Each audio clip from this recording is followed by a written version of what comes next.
Welcome. It's my great pleasure to welcome Kate Edwards at Sweden Game Conference.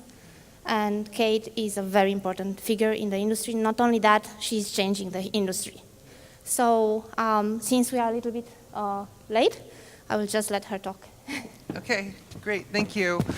Well, thank you for being here. I know it's early still, so we're all kind of just, but so I am the executive director of the International Game Developers Association, and I just want to talk about when we're thinking about what kind of industry that we want as game developers, and talk about a couple of the key issues. Just for time, I don't have enough time to go into all the issues that are affecting us as game developers and as a global industry. But I want to touch upon at least a couple of the major ones that have been problems that we're facing.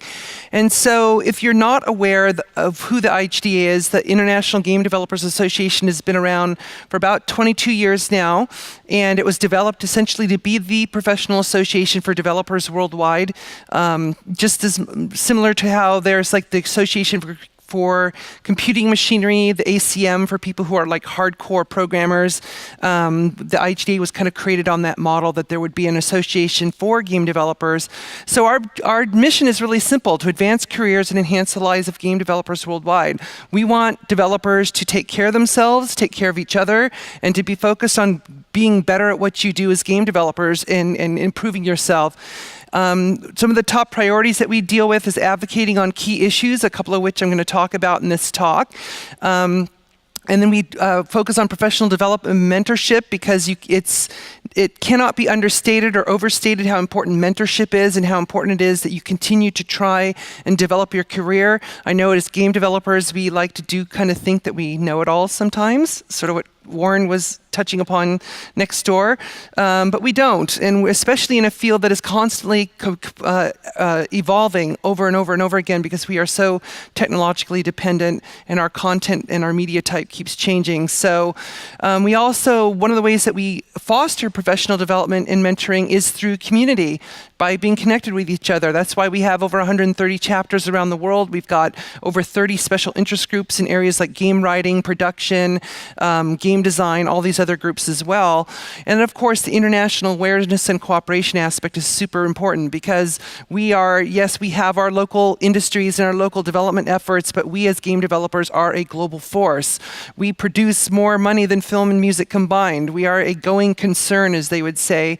And so we have to recognize that fact and realize that, you know, we need to work together as an international community of developers.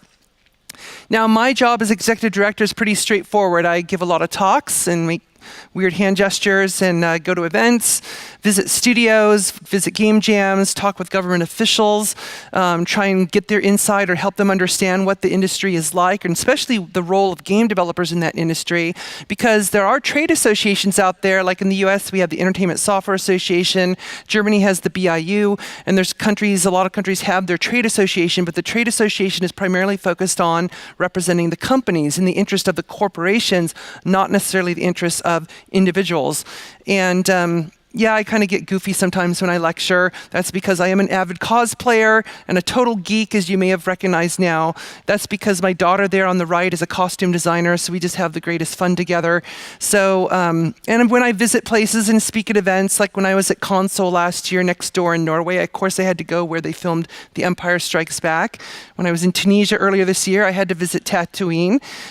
So yeah, I'm a total dork and a geek. I love games. I've been a gamer ever since this thing showed up in the stores way back when I was, I don't know, 7 years old. So yeah, I'm pretty old. But yeah, this was my first video game. And for those of us of that generation, this thing showing up in a store was pretty much like this event in the movie 2001. If you've seen this movie, it was a evolutionary moment in our lifetimes of us as kids, us as, you know, people we played board games and all that kind of stuff, but a video game was an amazing impact on our lives. And ever since then, I've been a gamer and have been completely interested and utterly sort of taken by the games medium. Even though my background as a geographer and cartographer, I kind of took a detour in my academic career. I've worked primarily in the game industry for the last 22, 23 years. Now, when I keep saying game industry, I think it's important to maybe deconstruct that a little bit, because we use the term a lot because it's an easy term to use. We say industry all the time. You know, the Latin term industria means diligence, and it means active. It has that notion of basically this imagery that a lot of us get when we think about industry: cogs in the machine, the mechanism moving forward, marching onward. But that's nice. It's a good term. But this is not. We're not this. We're not a factory churning out content, and a lot of times the companies we work in, or the work environments in which we create for ourselves when we're making games, feel like this, that it's just a grind. We're just doing the same thing over and over again and churning things out, but we're not. We're people. People are what make up the industry. Individuals, creative people, not just people heads down doing accounting work or working with numbers. We've got people doing all kinds of amazing creative work, and so the community is really what it makes the industry what it is. It's you. That's the industry. And I know there's a company that uses this on the back of their t-shirts, which I think is great. Our number one game is our people. That's the exact right attitude. And so a lot of times I think we miss that focus. I mean, a lot of us, I speak to a lot of developers when I travel all over the place, and a lot of them will say, the industry needs to change. It's like, well, the industry, there is no industry. The industry is us. So we need to keep that in mind, and I'll come back to that later. Now, one of the things that we deal with as creative types in the game industry, and I am going to keep saying game industry because it's easier to say that, is this dilemma. And I wouldn't say it's necessarily a dilemma, but it's a constant struggle that we deal with. And honestly, most artistic mediums have this struggle, is the balance between expressing ourselves artistically and maximizing the revenue of what we're creating. And so this is one of the unique dynamics that's in creative medium that I think a lot of people outside the medium don't understand.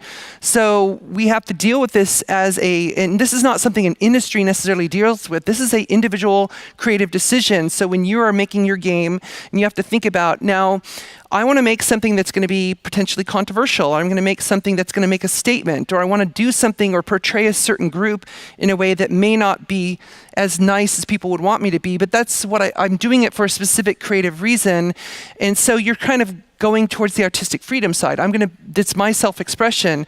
And yet that maybe in some countries, whatever you're creating is not going to go over very well. So you're going to have to lose revenue over that artistic choice. And we have to make these decisions all the time. When I worked at Microsoft for 13 years, this is essentially the dilemma that I helped them work out when I was doing what I call culturalization work, helping them understand that, well, if you put that in the game, then you're going to lose this market. And if you're okay with that, then please do it. Just go ahead and make that creative decision. But my job was to essentially help them understand that there were consequences to their creative decisions. And so we deal with this a lot. And it's what I call the fulcrum of compromise that we have to constantly kind of think about. And I know I run in, when I talk to a lot of indie developers, they often are struggling with this, like, well, I want to make a game that's going to make some revenue, which tends to decrease the level of creativity because they tend to mimic something that's been successful in order to maximize revenue, rather than go to the other side, which is just doing a free artistic expression. So it's a difficult balance. I don't want to dwell on this too long because we could talk about this particular issue for days, but it's something that we have to keep in mind as developers in this industry. Now, every year, the developer satisfaction survey is issued by the IGDA, and it's essentially replaced what we used to call our quality of life survey. And through this survey, what we do is basically update the demographics of developers around the world. It's not just a North American survey, although it tends to be a little heavy in terms of the responses in North America. We want to have better understanding of the quality of life issues that affect developers, and basically just gauge developers' overall satisfaction with the industry as well as their individual jobs. And just to give you some insight into the demographics, I'm not going to read all that. You can just get a quick glance so you get a sense of where the respondents were in particular, just to kind of give the geographic breakdown, and I'll get to the gender and ethnic breakdown later. So we get a lot of really interesting insights out of the developer satisfaction survey. And just so you know, all of this stuff is up on the IGDA.org website. So we've got reports, we have follow-up reports from this. We have like a summary report for the survey. Then we have an industry trends report. We've just released a diversity report recently. And so there's a lot of information coming out of this. One of the things we ask developers is, why did you want to join the game industry? What's interest you? And so hopefully you can kind of read that. I don't think this thing has a pointer on it, but There's the two highest bars there: earn a living doing what I enjoy and share my passion for games by working in the industry. That's not a surprise to us. Anyone who's in the industry, you're like, yeah, I know that. I'm already here. That I understand that. We asked, how long do you plan to remain in the game industry? You see that massive bar there is indefinitely. So it's not like game developers like some other professions where they say, I'll become a doctor and I'll be a doctor for maybe 20 or 30 years and then I'll retire. It's like game developers, like other creative art forms, like writers and painters and filmmakers, they don't want to stop what they're doing because it's what they do. It defines who they are. And that is also shown when we ask, which statement describes your relationship with your employment, and that highest bar there is, this is my career and a large part of my life. So they consider it to be it is a large part of their life. The top bar there is the one, it says, this is my career and my life, which I'm kind of glad that's not the highest answer, because we don't want people to be completely, utterly absorbed in their work. I know it's a good thing, especially when you're creative, but at the same time, there's other things in life to do other than just make games. That's something to be said about work-life balance. So we know game developers are passionate. We know they want to do this forever. I mean, that's not a huge shock to us who are working in the industry. What is interesting, though, is when we ask developers, what do you think creates the public's negative perception of the game industry? What are the biggest factors? You can see that the biggest factor was working conditions. So the developers were thinking that the public sees the game industry negatively because of the working conditions, which I think is really interesting, because I don't even know why the public would be exposed to that. How much of the public really knows if you go out on the street and say, hey, do you know how long I work? Do you know how much it takes to make a video game? I think most of the public would not know that. So part of me is thinking the developers are hoping that this is like wishful thinking, like maybe the public should know that working conditions is a major issue. And it is in our industry, because when we ask developers, why would you want to leave the game industry? You see here, biggest answer, I want a better quality of life. Another top answer, I was burned out. And the other one, found a job with better pay and better hours. And so you've got these people who are incredibly passionate about doing this. They want to do it forever, and yet they tend to leave because they're getting ground out and burned out by the pace of this industry. And we all know that there's been a certain level of churn in this industry. We kind of hear it. We know it anecdotally. We hear about studios closing. We hear about friends and colleagues moving to different jobs or having to move to different cities or countries in order to find work. So when we ask developers about how much employment they've had in the last 5 years. So this chart right here shows that about 70% of the respondents of the survey were permanent employees. So not just contracts, so permanent full-time employees, 70%. And we asked them, how many jobs, how many employers have you had in the last 5 years? The average was 4. 4 employers in 5 years, full-time jobs. I mean, that's a lot of churn. That's a lot of turmoil in this industry. And so when we do see that, we do hear about the studio closures and all that. Now, that's not too unlike other creative industries. In the film industry, for example, you'll have people who work on a film. When the film is done, they move on to another project and they just keep moving on. So I think that's part of what we're seeing in those numbers. But the other part is the fact that we do see people getting burned out and or just a certain level of churn that's going on.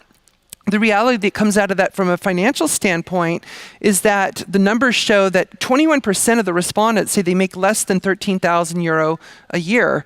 That's not much money. Now, that does represent more the indie developers who are kind of trying to get on their own feet, and so they're spending their own money and whatnot. They're not making revenue yet. But 30% receive no bonuses at all for their work. 39% receive no incentives in their jobs, and probably the worst one is 38% receive no compensation for doing crunch mode. That's a lot of people. That's a lot of time being spent working very hard for the company, taking your time away from other things you could be doing in order to make this game successful, and you're not getting any compensation for it. So to me, that's pretty alarming. That paints a pretty negative picture.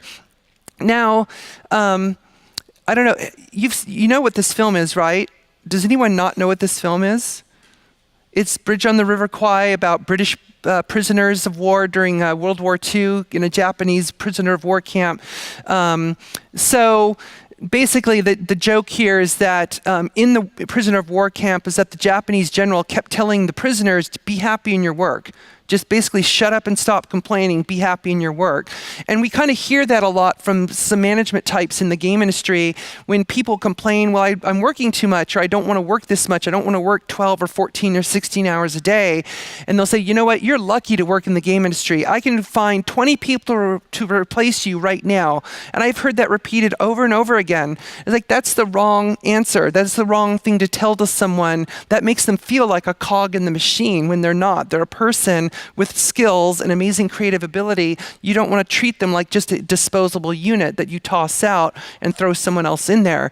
And so, of course, for those of you who don't know this film, I use this image too from Game Dev Story, in which they depict crunch time as people on fire, which I don't know which is better. Anyway, outside the game industry, typically crunch mode is called poor project management. But inside the game industry, it has taken on this aura of some kind of glorious thing or thing that's necessary or thing that we just have to do it. That's how games are made today. And that's just not the reality. You ask developers, is crunch a necessary part of game development? And they say no. They disagree or strongly disagree. They say it's not a necessary part of game development. And we explore, why do you think crunch happens? And a lot of the reasons are ones that you would pretty much expect, with the poor scheduling being the number one reason. Feature creep, of course. What I've seen in a lot of cases, because I worked on a lot of games, both at Microsoft and beyond, is basically it's management who has the inability to say no. So when you're getting close to release and you get someone on the team, like the game designer or someone else, who said, you know what, I've got a great idea for something. I've got this cool idea for this character or a new weapon we can add or a new environment we should add. They're really close to being launched, and the management often will say, oh yeah, that's a great idea. Hey, who wants to stay all weekend for the next month and get this done? Or for the next, stay and crunch for the next week. Instead of just saying, you know what? Great idea. Let's put it on the list for the DLC, or let's put it on the list for version 2, or we'll kind of table that for now and come back to it later. But a lot of times they don't. They just say, that's great. Let's do it. Let's put it in there. But the reality is that there is no evidence whatsoever that adding that piece of content is going to anyhow in any way enhance the viability of the game. It may or may not. I mean, it might be something obvious that they missed, in which case that's a whole nother problem. But there's no guarantee. There's no guarantee that putting in all that extra hours and extra work is actually going to result in greater sales or greater appeal of the game. Now, if you have time to actually do market research or focus groups or something and determine that, then bravo. But that might mean actually moving the schedule back rather than crunching. The partially good news is that on average, crunch has been getting a little bit better over the years. The number of weeks of crunch have decreased, and the periods of crunch in those weeks have also slightly decreased. So that's kind of good news, but it's still a very prevalent issue. The other thing, too, that we have to keep in mind, this is something of a geographic phenomenon as well, because this is very prevalent in North America, very prevalent in East Asia.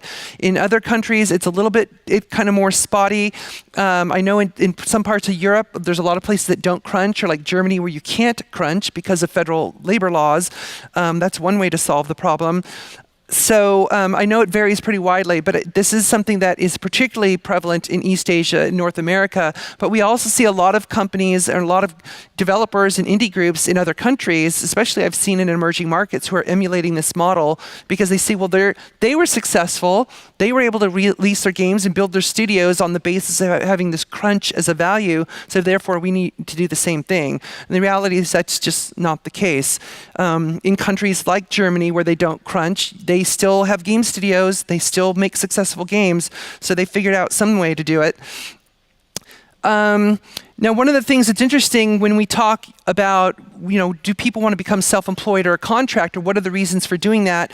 Number one reason, more control over working conditions. That's not a huge shock there. So again, it's kind of this pervasive thing that the working conditions is something that affects people's attitudes very significantly in terms of their employment choices. One of the things I highly recommend, we released this just a couple months ago. It's a white paper that we released with the organization called TakeThis.org. And TakeThis.org focuses on mental health issues in the game industry. And so the IGDA and Take This released this white paper about crunch. It's not very long. I really encourage you to read it because it basically outlines very clearly from a clinical health standpoint standpoint, the cost, both the physical and mental cost of doing crunch. And basically it's saying that if you do it for about 2 weeks, that's okay. Human beings can take it, but if you do more than about 2 weeks of crunch, your returns completely diminish. The human mind, the human body cannot sustain that level of crunch and just still being productive and still adding to the creative process. So what this leads to, of course, is when people to want more control over working conditions is to be indie. So when we ask people, what do you want to do? What's the kind of company you want to work for? Indie is the #1 answer. That's not a huge surprise to me. Because again, as creative types, we really want to essentially have control over our own creation. And that's a very prevalent thing. That's also, again, like in a lot of other creative art forms, that tends to be the case. So in general, game developers, we know we have a very strong artistic passion. That's not debatable. I mean, we know that. We know that they have no plans to stop making games. A couple other things that come out of the demographics, though, is that, no surprise, game developers are mostly male, and they are mostly white. And that has come out of the statistics in the survey. We also obviously see that anecdotally, but from the survey you can see here, this is how the numbers broke down. And this is a comparison as well to the developed survey that was done in the UK, as well as the Finland survey that was done back in almost 2 years ago now.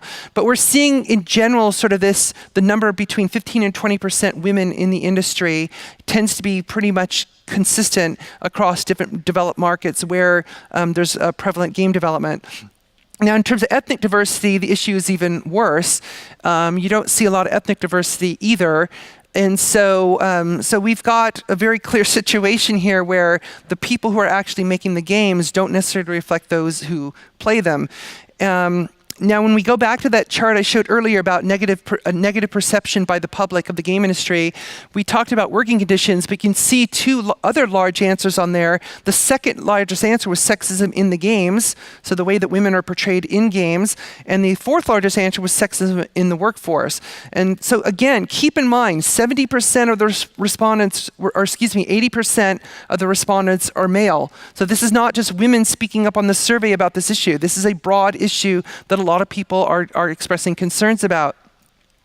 So do you feel that there's equal opportunity and treatment for all in the game industry? No, is the most prevalent answer.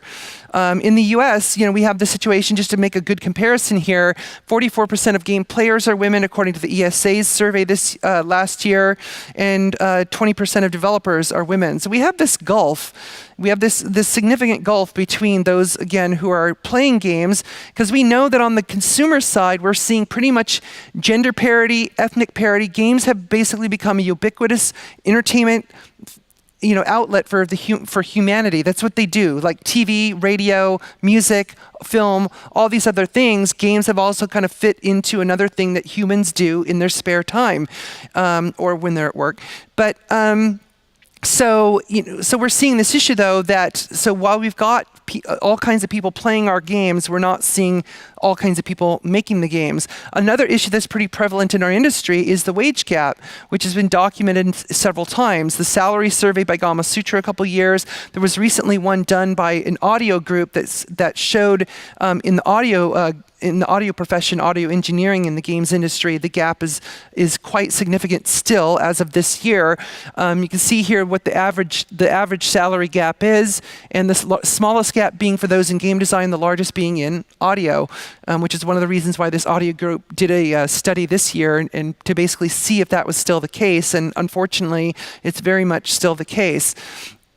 And but what's interesting, though, is when we ask, how important is diversity in the workplace? And a lot of people in the survey feel that diversity is important. They feel in the workplace it's important. In the overall game industry, it's important. We also ask about localized versions of games. Like, do you think that, being inclusive of other cultures in your content and being able to sell your games to other cultures, is that important? And again, people think it's important. So the attitude is there. We've got the right attitude where people believe that diversity is important. They believe it's a value value that we should be reflecting. But unfortunately, the industry as it stands now is not reflecting it, not doing a very good job at it. And so another thing that we want to address is not just the diversity issue, which diversity for me is essentially just, it's more or less the demographics. It's like, do we have people of color? Do we have more women? You know, are we seeing a good general mix of people creating games? But the other step, though, is inclusion, which we've addressed somewhat in different capacities at this event, is the idea of inclusion. So for me, inclusion is more about diversity in action. So how do you actually use that diversity and leverage that diversity in the creative process? So I want to give you an example. So this was our leadership summit we did in Seattle last year. You probably recognize Rami, he spoke, and there's me, and then there's Christina Reed. If you don't know who Christina Reed is, she was a producer on the film Big Hero 6. So she worked at Disney. She worked on Big Hero 6. She was also the producer for the 2 shorts called Paperman and Feast. Now she's won, for those 3 projects, she has won 3 Oscars. So she's attained the highest honor in her profession for those 3 projects that she has worked on.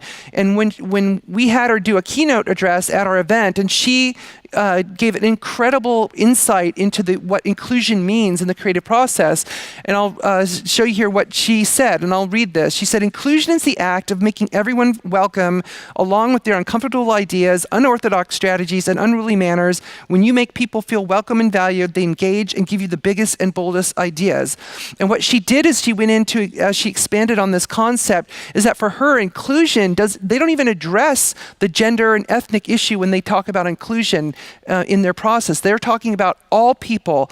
Everyone who is in the room, everyone who's in the building is invited to come and give feedback on their creative projects. And so she described on all 3 of these projects that she worked on, she attributes much of its success and getting that highest honor in the form of an Oscar to this process of basically when they would do, like, show some of the character concepts, or when they would show some of the dailies they did, like little segments of the animation that's been completed, they would invite everyone into the room. They'd invite the chef from the kitchen and the cleaning people. They'd invite the receptionist, not just the core creative team. They wanted everyone they could into the room, and they made a very clear policy that we are open to feedback from everyone. We want to hear what you want to say, because they feel that everyone has some kind of creative insight.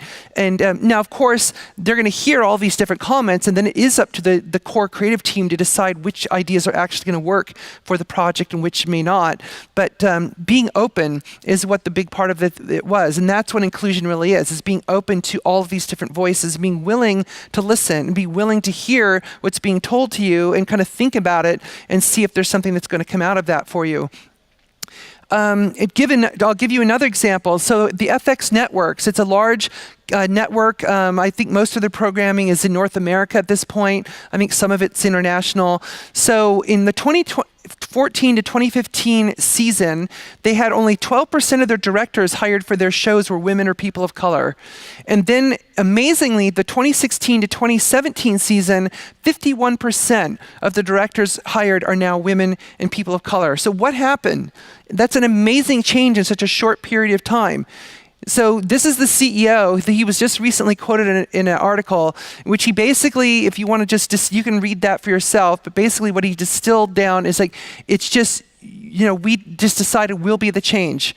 And I saw another quote from him, and he just said, it's simple will. You just do it. He's in a position as a CEO to just make that change, and he did. In a similar way, early last year at the Consumer Electronics Show in Vegas, Intel announced their big diversity and technology initiative in which they said they were going to change the landscape of IT. They were going to help the IT sector become more diverse, which honestly, the IT sector is in a little worse shape than the game sector in terms of its diversity.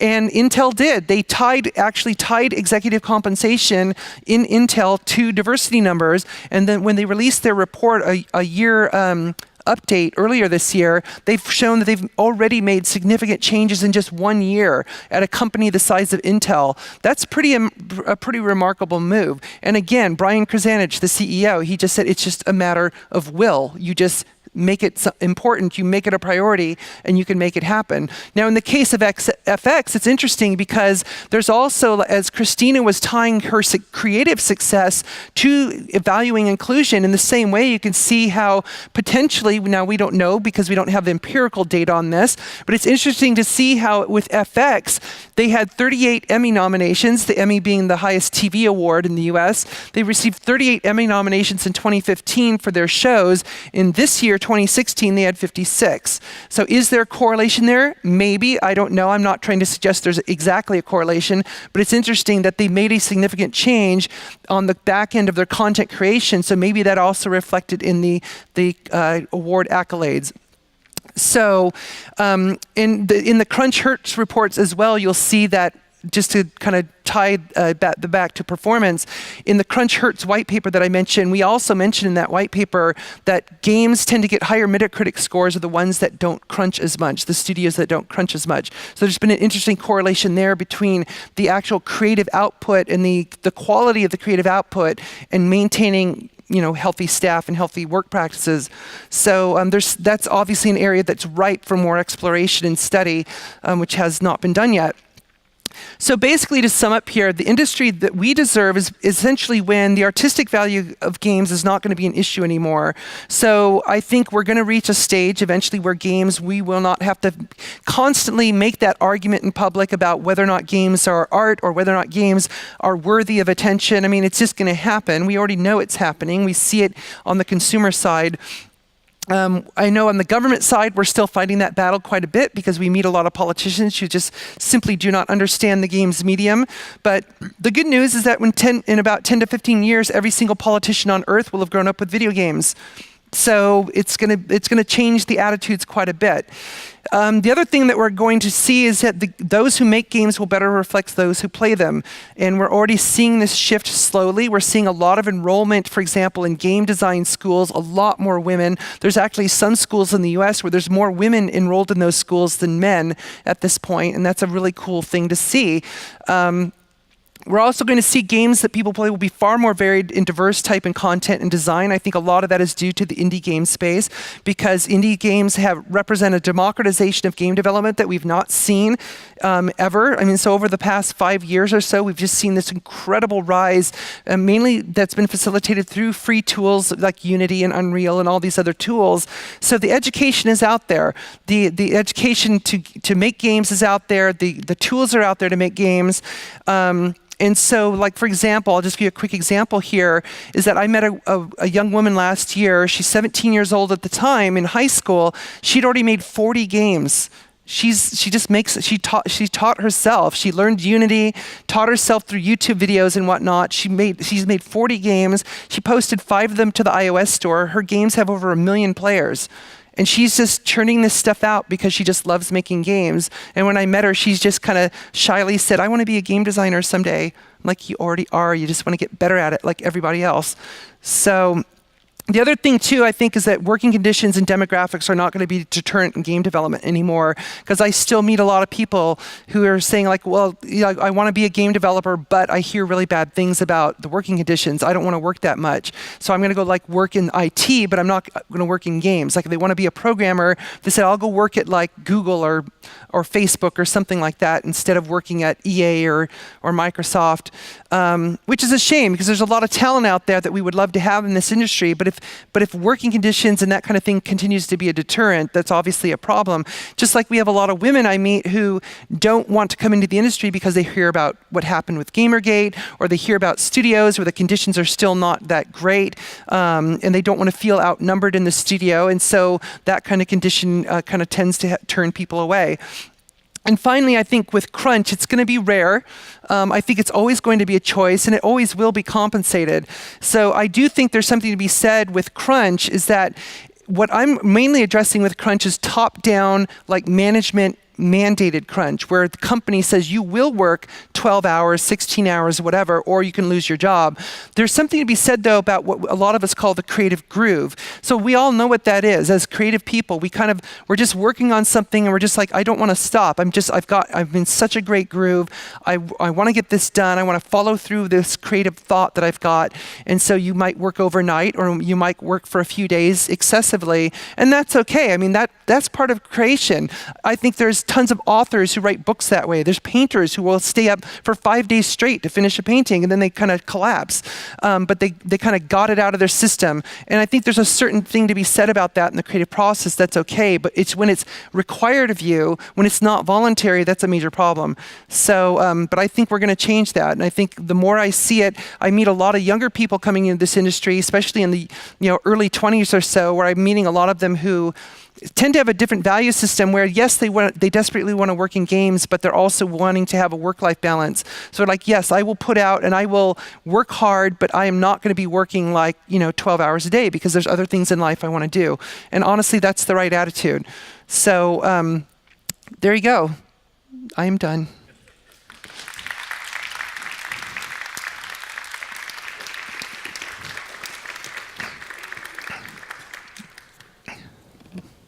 I think there is a little bit of time for questions, if you want. Sure. If there's any questions. Questions?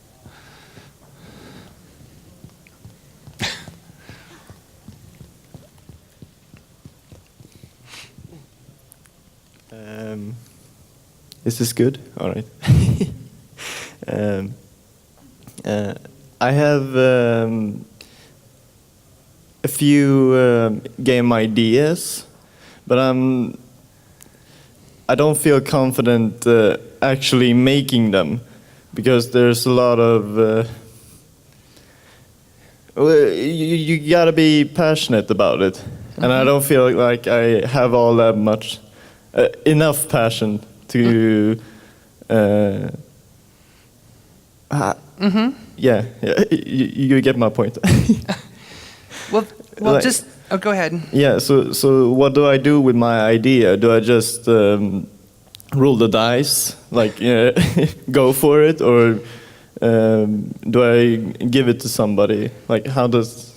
Well, here's my advice on that. So I hear this almost every day. In my position, I get flooded with emails every day from people who are like, I want to be a game developer, or I've got an idea. We get those emails every single day. I've got the best idea ever for a game. It's going to be different than anything else. I'm like, okay, sure. But the main thing, if you're a student, for example, I ask students this a lot. I meet a lot of students and they're like, I want to be a game developer. I want to work on games. So my first question is always, what are you working on now? And they're like, well, I'm busy. I'm not working on anything. Okay, well then you may be in the wrong profession. Because honestly, game developers develop games. They make games. And now maybe you're not going to be a programmer, that's fine. But if you're an artist, or if you're a writer, or whatever capacity you want to do, you do it. That's kind of that comes along with the passion, is that I meet these people who are they cannot stop doing it. They just keep doing it because that's what they do. And so to me, that's kind of sets them up for a more successful career because that is what they want to do. And now they just need to kind of improve their skills and focus on more specifically what they want to achieve. Now in your case, if you've got ideas, there's nothing wrong with being an idea person either. But if you can't, you have to be able to communicate those ideas. You need to speak in the language of a programmer, speak in the language of an artist, speak in the language of narrative designer. So you have to be able to communicate your idea in a way that's going to help them understand. So what you could do, and I know some people who've been successful with this, is that you gather people around you. This is how a lot of indie efforts get started, is you gather people around you who know how to do those things. And if they like your idea, if you're able to sell them on your idea and tell them how good it is, then you may have that might kind of put you in that producer role, where you're the producer is going to be kind of shepherding the idea. But then again, if you're going to be in the producer role, you need to learn business skills, you need to learn project management skills, and all those kind of the skill set that goes along with producing. So one way or another, you're going to have to pick up a skill set. And now, if you don't want to do any of that stuff, then obviously, to me, it's like, well, just find someone you like and throw the idea their way and say good luck. But otherwise, in one capacity or another, you're going to have to work for it, I guess is the short answer. Hi, Kate. That was great, by the way. Thanks. I have a question going back to crunch. And I also appreciate the final point you made there about sort of crunch versus the creative process that happens naturally. I think there is a difficult middle space there, though, and I think it'd be really interesting to bring that up in a... So this is something I see a lot with student groups, where a student group will be working on a project, be very much into that creative process where they're working a lot, but they also have team members, and there's this sort of almost social pressure to crunch anyway, and I think a lot of sort of crunch gets replicated in these sort of small student indie teams. Like, is there a good solution for something like that?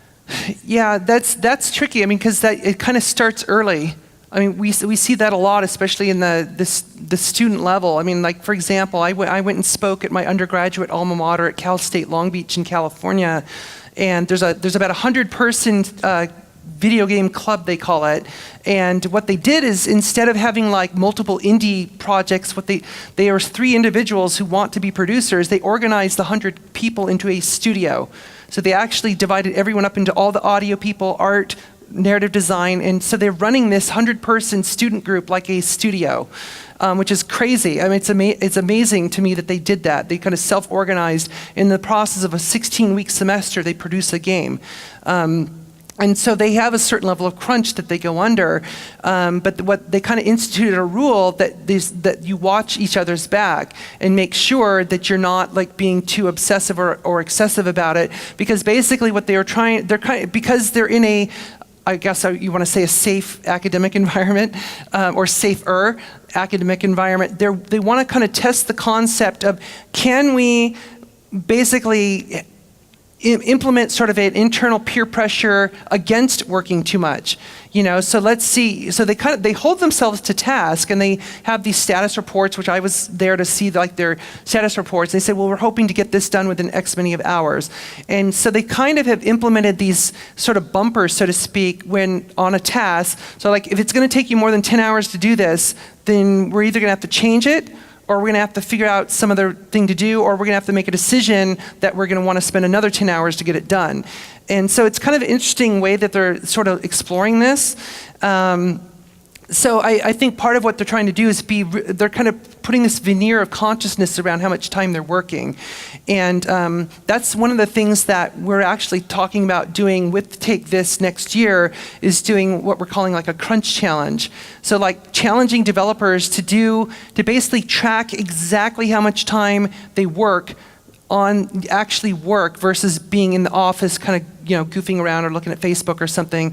Kind of in the same way, like, you know, at a chess match, you've got the clock, and they time how much time it takes the chess players to play. And we were thinking about, it would be interesting to put that challenge out there to developers for at least 1 month, because there's all kinds of really cool apps for tracking time that let you do this really easily, and see like how conscious are people of how much time they're actually working on the project versus just kind of, you know, mucking around. And so I think that's something that we're trying to do, is we can at least kind of bring to the surface how much we actually work. And I know they've tried certain things like that in the US, but it's been scary because we realize that we work way too much. But at the same time, we also realize that we spend a lot of time in the office, but we're not actually working. So trying to elucidate that, I think, could help to some degree.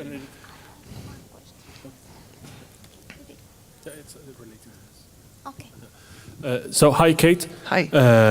One thing that went on at DICE LA, I just want to stick this in there really quickly. They did what they call the finaling mode, which is basically they take, you work 8 hours, you're at the office 8 hours, you don't play ping pong, you don't watch Facebook, you don't check your Facebook, and which was an alternative to crunch. We're trying it out, and was, from what I heard, fairly successful at getting the crunch down, the long hours down, and also getting productivity to a reasonable level. That also gives people the ability to unwind after work and get enough hours of sleep to be fresh in the morning. But it is a different, it's not something you can apply continuously. It is because that the days become fairly strange when you start focusing die hard like that. Right. But it's an interesting take on the crunch versus non-crunch. It's like a middle Absolutely. space. Absolutely. I'm going to be greedy here, and I have one last question. Okay. I think now you're talking to a lot of people that either have a studio, either are game developers, or are thinking about opening a studio. And I was hoping to know what is it concretely from them. Do you have any advice for them to think concretely how to create diversity in their studios or soon-to-be studios? Sorry, I didn't quite hear you because the speaker. Oh, I'm sorry. Concrete advice for the indie game developers and indie game developer students, game developer students here, concrete advice on how to do now in their studios and in their future plan to ensure diversity. Well, I think the main thing, again, is kind of going back to the couple examples, is that you really have to go out of your way and make it a willful act to be diverse. You should really try. And I mean, again, it's one of the interesting things, like in the US, we kind of went through this period of affirmative action. There was a backlash against affirmative action where there were like government quotas to say you will have X many Black people or Asian people or women or whoever, and so a lot of the affirmative action at the official like government level was kind of done away with in this backlash. But then we're seeing, like I mentioned in these couple of examples, we're seeing a lot of companies who are quietly kind of instituting their own level kind of affirmative action like activities within the company, and a lot of it's because they can. I mean, the CEO can make that decision. If the CEO's got the backing of their board of directors, they just make it happen. They just make it a decree.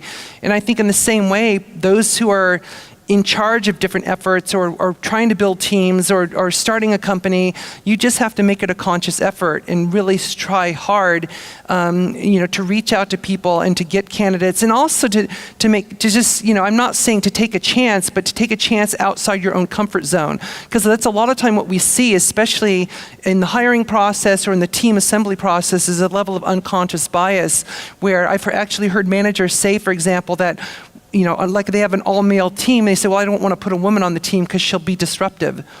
And disruptive just because she's a woman in the presence of all these men, when in actuality, there's been sociological studies that show the exact opposite is the truth. You add a woman to an all-male team and actually their performance elevates because it activates sort of this innate anthropological response that they're all sort of competing for her attention. Not that they necessarily are, but it's something that just happens because we're human beings. And so, so there's a lot of advantages to that, but we're seeing a lot of hiring managers who just won't do it because they don't know the facts, or they just kind of feel like, well, I'm not comfortable with that. So that means they need to get training, or they need to have a better understanding of what their job is as a manager, and just kind of open their minds a bit more. But yeah, I would say that the bottom line is you just have to make the effort, and just kind of ignoring it and pretending like, well, eventually it's going to happen. It won't if you don't actually make it happen. You just have to willfully do it. Thank you. Thank you.